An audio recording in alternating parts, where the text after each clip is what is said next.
This story is titled, I Was Falsely Accused of Cheating by My Wife, Lost My Kids, and Spent Years Rebuilding My Life. When she found out I became rich, she tried to sue me for alimony. I turned the tables in the most unexpected way. Hey everyone! Before we jump into today's video, I need your help. We've noticed the channel is losing some traction, and subscribing is one of the best ways you can support us. It's quick, free, and it helps us keep bringing you awesome content. Your support means the world. Let's keep this channel growing together. Thanks so much. Now let's start the video. Using throwaway for obvious reasons. This is going to be a long one, guys, but I promise it's worth the read. TLDR at bottom. So I, 34, male, need to get this crazy story off my chest because the last few years have been like something out of a bad Netflix drama, except it actually happened to me. It's taken me a while to be ready to write this all out, but here goes. I guess I should start with some background. I was your typical computer science nerd in college. You know, the kind who practically lived off energy drinks and could code for 12 hours straight. Got my degree from a decent state school. Not MIT or anything fancy. Just a regular college in the Northeast. Right after graduation, I landed a job at this small tech startup that was trying to build cloud security software. Not going to give too many details because I don't want to dox myself, but let's just say it was one of those typical 5 guys in a WeWork type startups. The pay wasn't great at first, like $65,000 a year in a pretty expensive city, but they offered stock options, more on that later, and I figured it was worth the gamble. Plus, the founders seemed like they actually knew what they were doing, unlike some of the other startups I interviewed with that were basically just burning through VC money. This is where I met Amy, not her real name obviously. It was the most cliche meet cute ever. I was at this local coffee shop near our office, running on like 2 hours of sleep because we had a big deployment the night before. Totally knocked my coffee all over her MacBook. I felt like such an idiot, but she was surprisingly cool about it. Ended up buying her a new one. Maxed out my credit card, but worth it LOL. And somehow that turned into getting drinks, which turned into dating. Amy was working as a dental hygienist at the time. Super smart, funny, definitely out of my league looks-wise. We just clicked, you know? She actually seemed interested when I rambled about coding stuff, and I loved hearing her absolutely wild stories about nightmare patients at the dental office. We got married after 2 years of dating. Nothing fancy, just a small ceremony in her parents' backyard. Used most of our savings to put a down payment on a small starter home in the suburbs. The commute sucked, like 45 minutes each way, but the schools were good and we were thinking ahead. Kids came along pretty quick after that.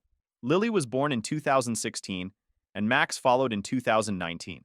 Not gonna lie, those first few years were rough. Trying to balance a startup job with midnight feedings and diaper changes, there were days I literally forgot if I'd showered or not. But Amy was amazing with the kids. She cut back to part-time at the dental office so she could be home more, and we made it work. The startup was growing slowly but steady. We went from 5 guys in a WeWork to about 50 people in a real office. I got promoted to lead developer, then engineering manager. The stock options kept vesting. I had about 200,000 shares at 50 cents each. Honestly thought they'd probably end up worthless like most startup stock, but figured I'd hold on to them just in case. We had a pretty good life going.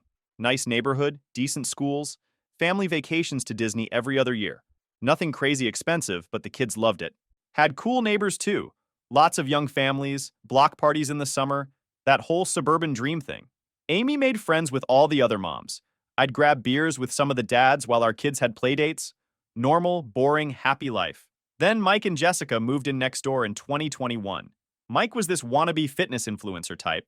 You know the kind, always posting workout videos on Instagram. Had his garage set up like a CrossFit gym. Super friendly at first, always offering to help with house projects and stuff. Jessica worked long hours at some law firm in the city, so Mike was home a lot during the day, working on his brand or whatever. Looking back now, I can see all the red flags. But when you're working 50 to 60-hour weeks trying to keep a startup alive through COVID, plus dealing with 2 young kids, you miss things. Or maybe you see them but don't want to believe it. Amy started working out at Mike's garage gym. Said she wanted to get in shape after having the kids. Started wearing makeup to go work out. Who does that? Would come back all giggly and energized? I actually thought it was good at first. She seemed happier, had more energy. God, I was fucking stupid. So Mike and his CrossFit obsession next door. At first it was just little things, you know? Like I'd come home from work and he'd be helping Amy move furniture or fixing something in our backyard. Always shirtless BTW because apparently shirts aren't a thing. When you have abs, I was working crazy hours at the startup because we were trying to close this huge deal with a major tech company. Can't name names, but think FAANG level. Had a ton of security features to build, and deadlines were insane. Some weeks I was pulling 14-hour days, basically only saw the kids on weekends. Amy seemed understanding at first, but then the comments started. Mike says you should make time for family. Mike thinks it's important to have work-life balance. You, Mike manages to run his business and stay in shape. Like, cool story, Amy.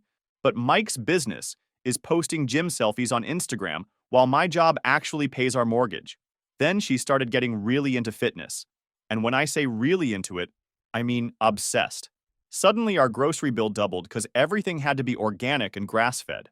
Started buying all these fancy supplements that Mike recommended. Our kitchen looked like a GNC threw up in it. The workout schedule got weird too.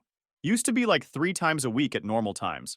Then it was every day, always when I was at work or with the kids. She'd come back all flushed and happy, hair wet from showering at the gym. Started wearing makeup to work out. Who TF does that? Bought all this expensive Lululemon stuff because apparently her old Target leggings weren't good enough anymore. But the really weird stuff started with her phone. Amy was never really a tech person before. Like she'd leave her phone in random places and not care. Suddenly, she's glued to it 24/7. Always texting, always with the screen tilted away from me. Got a new password and wouldn't tell me what it was. We used to know each other's passwords, not because we snooped, but just in case of emergencies with the kids. The worst part? She started getting super aggressive about everything. Like I'd ask what she wanted for dinner and she'd snap at me saying I never help with meal planning. Or I'd try to talk about my day at work and she'd roll her eyes and say, "Not everything is about your precious startup." Real Jekyll and Hyde shit. One day I was playing with Max in the backyard and saw Mike spotting Amy during some kind of workout through their garage window. Dude was literally pressed up against her helping with her form or whatever. Max waves and goes, "Mommy and Mike are best friends." Yeah, buddy. I bet they are. I tried talking to her about it. Told her I was feeling weird about how much time she was spending over there. Big mistake. She absolutely flipped out. Started screaming about how I was controlling and jealous, how I was trying to stop her from having friends, how I was never home anyway, so why did I care? Then she started picking fights about money. The startup wasn't paying great. We were still in growth phase. But we were comfortable. Suddenly, nothing was enough. She wanted to renovate the kitchen, needed a new car, wanted to send Lily to some fancy private school. When I explained about startup salary versus stock options, she'd get this look like I was speaking alien. Looking back, I should have seen what was coming. Started noticing weird charges on our credit card, fancy restaurants I never went to, hotel charges in our own city. Who needs a hotel 20 minutes from home? Some lingerie place I definitely never saw her wear anything from. The kids started acting different too. Lily, 8, went from being this happy, chatty kid to super quiet. Max, 5, got clingy, would cry whenever I left for work. Once caught him talking to his stuffed animals about how Mommy and Mike are having a sleepover while Daddy works. Yeah, that hit like a truck. One night I came home early because our deployment got delayed. House was dark, but Amy's car was in the driveway. Heard music coming from Mike's garage gym. Walked over thinking maybe I should try to clear the air, talk man to man. Yeah, that was not what I found. Won't go into details, but let's just say Amy's workout routine definitely wasn't focused on fitness. Jessica, Mike's wife, was working late at her law firm like usual. Didn't confront them then. Just took a video on my phone and went back home. Sat in my car for like an hour just processing. Called in sick the next day, talked to a lawyer. Guy told me to act normal, gather evidence, don't let them know I knew. Hardest fucking week of my life pretending everything was fine while they were literally doing their thing next door. So I had the video of Amy and Mike's workout session saved in about 6 different places. Was gonna confront Amy that weekend when my parents could take the kids. Had it all planned out. Divorce papers ready, evidence documented, everything. But Amy and Mike had their own plan, and they moved first. It was a regular Tuesday. I was at work, knee-deep in code reviews, when my team lead messages me to come to HR. Weird, but not totally unusual, given all the Amazon acquisition talks happening. Walk in, and there's 2 cops waiting. Fuck. Turns out Amy had gone to the police that morning with bruises, claiming I'd beaten her during an argument about money. According to her, I'd lost control when she confronted me about spending too much time at work. She even had pictures of bruises on her arms and face. Cops arrested me right there in the office. Most humiliating moment of my life, getting handcuffed in front of all my coworkers. Spent 48 hours in jail before my brother could post bail. Lost my phone, no access to my work laptop. Company policy with arrests. Couldn't go home because of the emergency restraining order Amy filed. Had to sleep on my brother's couch while wearing an ankle monitor like some kind of criminal. The company put me on administrative leave. Their nice way of saying you're fired, but we'll wait for the PR nightmare to die down first. 15 years of clean record, never even had a parking ticket, and suddenly I'm a domestic abuser? My face was in the local news. Local tech executive arrested for domestic violence. Yeah, that went great with potential employers. Here's the really fucked up part. Amy and Mike had planned this for weeks. Found out later they'd been documenting every argument we had, aka normal conversations they twisted, taking pictures of any time Amy bumped into something and got a bruise. She's clumsy AF, always has been. Building this whole fake history of abuse. They even got some of the other neighborhood moms involved. Suddenly, these women I'd had BBQs with, whose kids had birthday parties at our house, were writing statements about how they'd always suspected I was abusive, how they'd heard arguing from our house. Yeah, because Amy was screaming about CrossFit at 6 a.m. One even claimed she saw me grab Amy's arm aggressively while getting groceries from the car. I was helping her carry bags because she'd sprained her wrist doing whatever with Mike. The worst part? CPS got involved. Amy got emergency custody of the kids. I went from seeing my children every day to being allowed supervised visits for 2 hours every other weekend. Do you know how fucked up it is to have to see your own kids in some depressing government building while some social worker takes notes about every interaction? Had to cash out some of my stock options just to afford a lawyer. Company bylaws said I could keep the rest as long as I'd been there over 5 years. Thank God for small mercies, I guess. Moved into this depressing studio apartment near my brother's place because it was all I could afford with the legal bills and child support payments. Lily wouldn't even look at me during visits. Found out Amy had told her I was sick in the head and needed to get better before I could come home. Max would just cry and ask why I didn't love them anymore. Try explaining domestic violence allegations to a 5-year-old. Actually don't, because it's fucking impossible. Lost most of my friends too. Funny how people disappear when you're accused of something like this. The few who stuck around were mostly guys from work who'd seen how much I'd sacrificed for my family. They knew the real story, but their hands were tied with the legal stuff going on. Meanwhile, Mike and Amy weren't even trying to hide it anymore. He'd moved out of his house with Jessica, who apparently had her own shit to deal with once she found out about everything. They were posting gym selfies together, going to restaurants, acting like they were some perfect couple, using my child support money to fund their little love story. Had to start driving Uber on weekends just to make ends meet. Went from leading engineering teams to picking up drunk college kids at 2 a.m. The irony? Some of my passengers were interns at my old company. Try keeping it together when some 22-year-old is talking about the amazing project you got fired from. Remember those stock options I mentioned? The ones I had to partially cash out to pay for lawyers? Yeah, this is where shit gets wild. But first, let me paint you a picture of rock bottom. I was living in this 400 square foot studio apartment that smelled like the previous tenant's 50 cats had a party, working 2 jobs, junior dev at some corporate hellhole during the day, only place that would hire me with the DV charges pending, an Uber driver at night, eating ramen and peanut butter sandwiches to afford child support. Still had about 200,000 shares of my old company's stock that I couldn't sell due to lockup periods. The startup was doing okay. Not great, but surviving. We had this security software that helped companies manage their cloud infrastructure. Boring tech stuff, I know. Amazon Web Services had been sniffing around for a while, but nothing serious. Then Log4j happened. For non-tech people, imagine someone found a way to break into basically every company's computer system through a tiny hole nobody noticed. That's Log4j.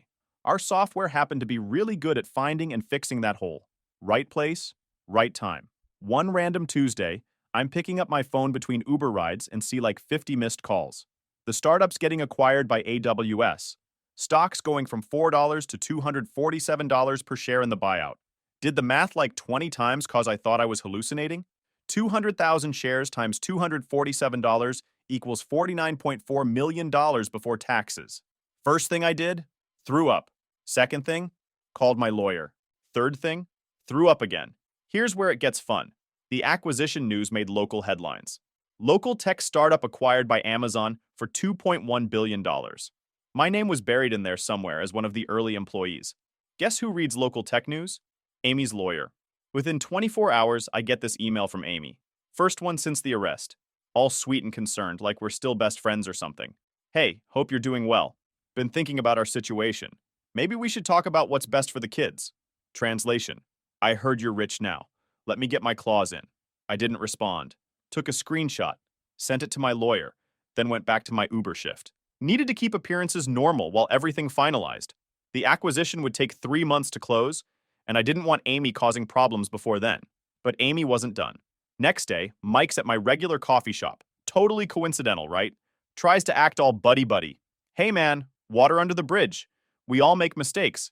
Amy's really sorry about everything.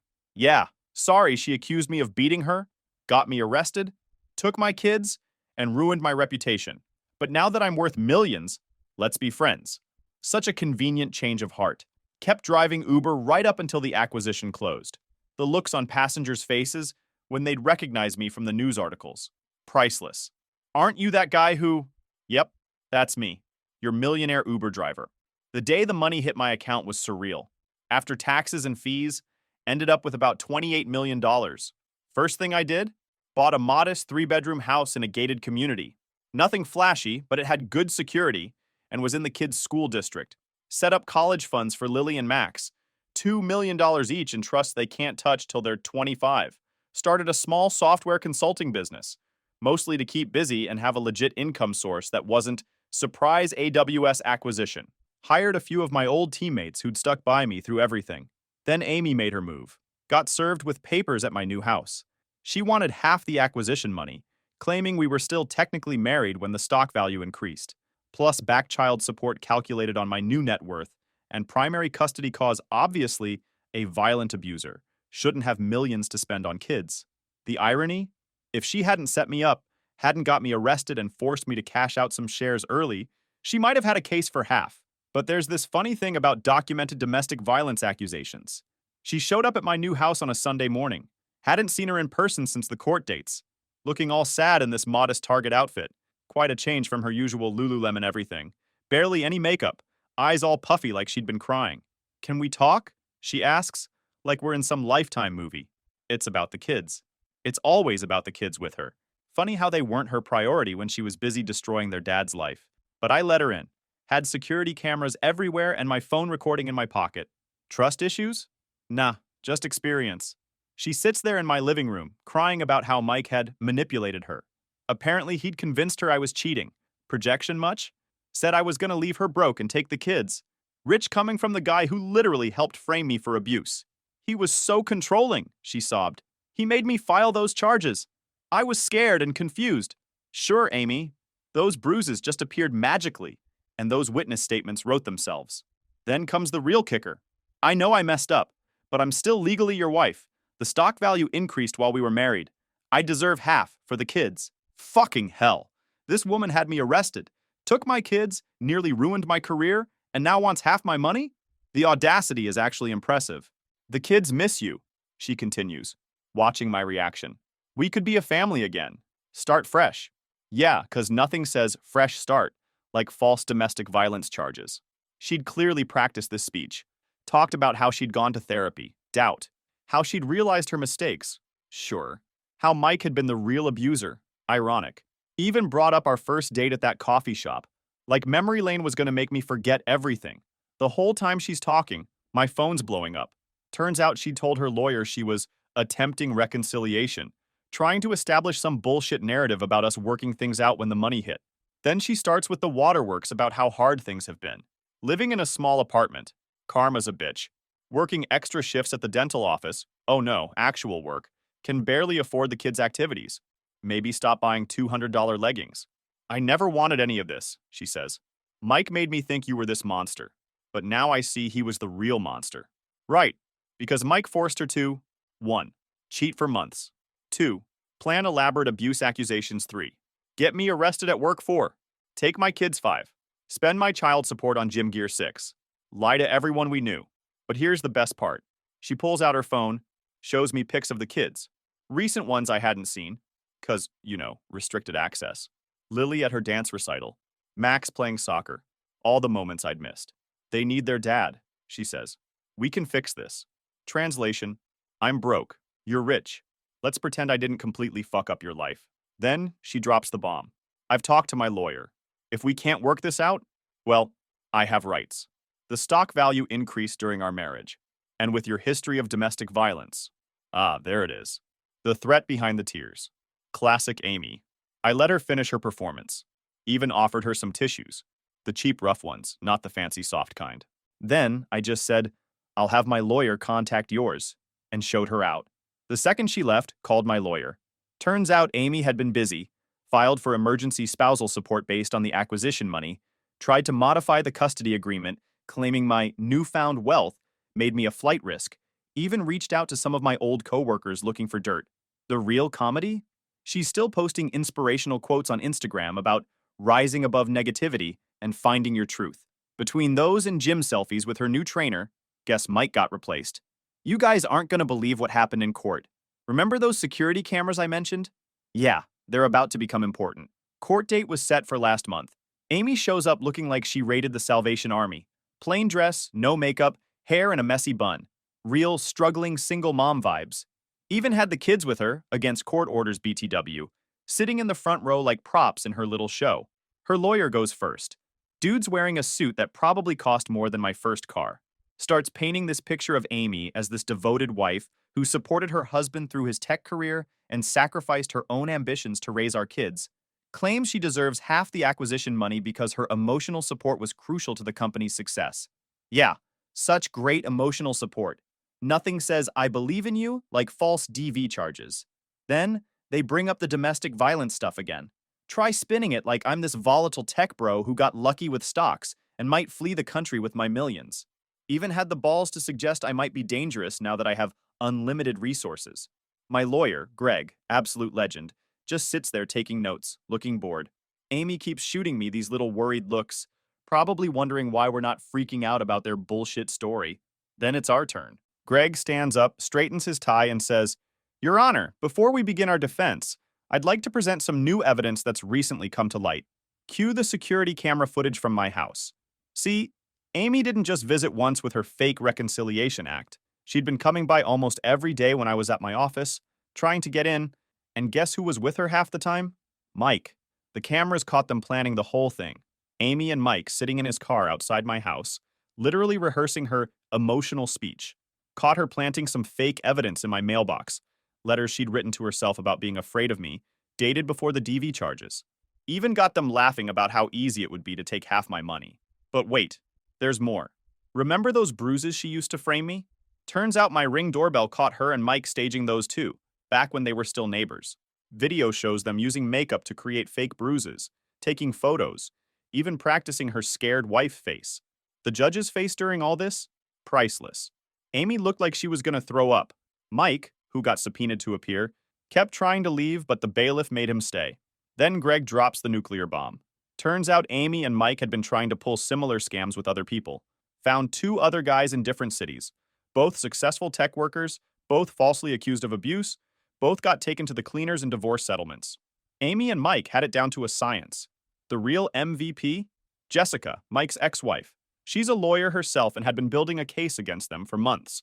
Came to court with a whole file of evidence, texts, emails, bank records showing how they'd split their previous scam money. By the time Greg was done, Amy's lawyer looked like he wanted to crawl under the table. Started backpedaling so fast I thought he'd fall over. Your Honor, my client may have been confused about certain events. Judge wasn't having any of it. Called a recess, came back an hour later looking pissed as hell. Threw out Amy's claim for the stock money, ordered her to pay my legal fees, and referred the whole case to the DA for potential fraud charges. But the best part? The custody modification. Judge took one look at those videos of Amy and Mike plotting to scam me and ordered an emergency custody evaluation. Kids are with me now while Amy gets investigated for perjury and fraud. Oh, and Mike? Dude tried to run as soon as court ended. Literally sprinted for the parking lot. Got caught by Jessica's new boyfriend, who happens to be a cop. Talk about karma. I will update you guys soon. Final update time. A lot's happened since the court showdown 3 months ago.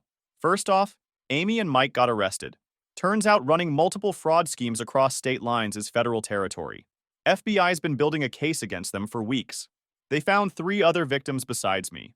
All tech guys, all got hit with false DV charges, all lost everything in rigged divorces. Amy and Mike had their scam down to a science. The kids are with me full-time now. Not gonna lie, it's been rough. 2 traumatized kids plus 1 dad learning how to be a full-time parent equals some serious chaos. First week, I burned dinner 3 times. sent Lily to school with mismatched shoes, and completely forgot about Max's show and tell day. But we're figuring it out. Hired a child psychologist who specializes in parental alienation cases. Dr. Sarah, not sharing her full name, is amazing with the kids. Lily finally opened up about how Amy and Mike coached her to say she was scared of me. Max had been told I didn't want to see them anymore because I loved money more than them. Who does that to their own kids? The house thing worked out better than expected. Moved us to a nice neighborhood with good schools, but nothing flashy. Got a gaming room for Max, kids obsessed with Minecraft, and let Lily design her own bedroom, currently very pink. Security system that'd make Fort Knox jealous, but it helps them feel safe. Started working from home full-time. My consulting company's doing well, but the kids come first now.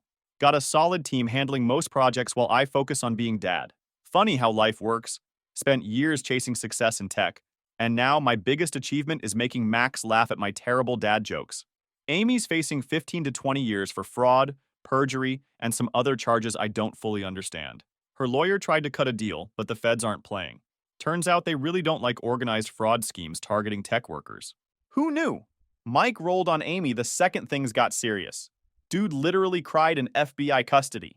Claimed she was the mastermind, probably true, and he was just a victim of her manipulation. Definitely BS. He's still looking at 10 years minimum. Jessica, Mike's ex, has been surprisingly awesome through all this. She's helping the feds build their case and has been great with the kids. They remember her from when we were neighbors, and she comes over sometimes to bake cookies with them. No drama, just genuine care for two kids who've been through hell. The money stuff sorted itself out, set up proper trusts for the kids, invested in some boring but stable stuff my financial advisor recommended, and started a foundation helping fathers fighting false DV charges.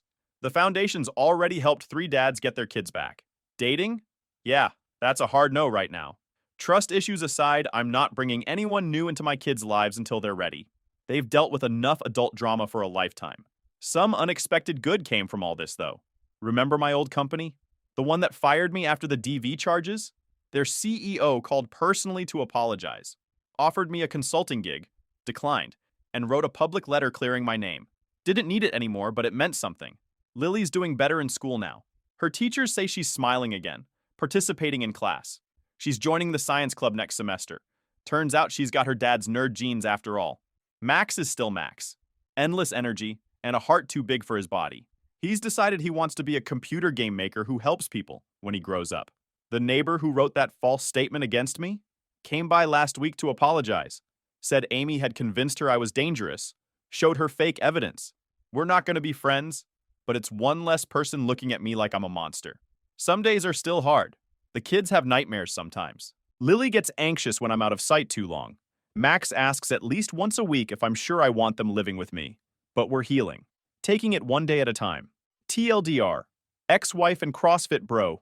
Facing federal charges. Got my kids back. Focusing on being a dad and helping other fathers in similar situations. Edit. Holy shit, this blew up. Thanks for all the support through this whole saga. Edit 2. To everyone asking about the foundation. Yes, we're legit, but no, I'm not sharing links. Don't want to dox myself. Edit 3.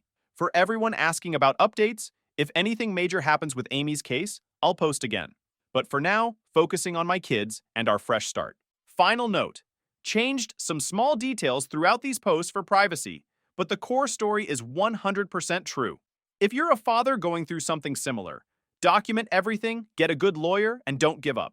Your kids need you.